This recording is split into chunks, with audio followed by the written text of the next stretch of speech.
আন্দোলনটা কিন্তু ছাত্ররা এমন বড় একটা ষড়যন্ত্র করা হয়েছে। নদীপথে পালানোর সময় শেখ হাসিনার বেসরকারি শিল্প ও বিনিয়োগ বিষয়ক উপদেষ্টা দরবেশ খ্যাত সালমান এফ রহমান এবং সাবেক আইনমন্ত্রী আনিসুল হককে গ্রেপ্তার করা হয়েছে। গোপন সূত্রে পাওয়া তথ্যের ভিত্তিতে নৌপথে পালানোর চেষ্টা করার সময় রাজধানীর সদরঘাট এলাকা থেকে এই দুজনকে গ্রেপ্তার করা হয়। ঢাকা মহানগর police DMP commissioner Mohammad Mainul Hasan মঙ্গলবার বিকেলে গণমাধ্যমকে এ তথ্য নিশ্চিত করে জানান, ছাত্র জনতার আন্দোলনের সময় 16 জুলাই ঢাকা কলেজের সামনে সংঘর্ষের ঘটনায় একজন ছাত্র এবং একজন হকার নিহত হন। এই ঘটনার সঙ্গে সংশ্লিষ্টতার অভিযোগে দায়ের করা মামলায় আনিসুল হক ও সালমান এফ রহমানকে গ্রেফতার দেখানো হয়েছে।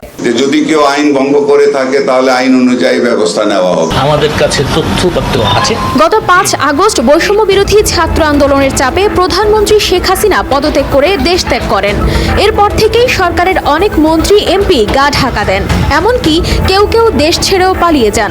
তবে পুলিশ তাদের ধরতে তৎপর ছিল এবং সেই প্রচেষ্টার অংশ হিসেবেই সালমান এফ রহমান এবং আনিসুল হককে গ্রেপ্তার করা হলো।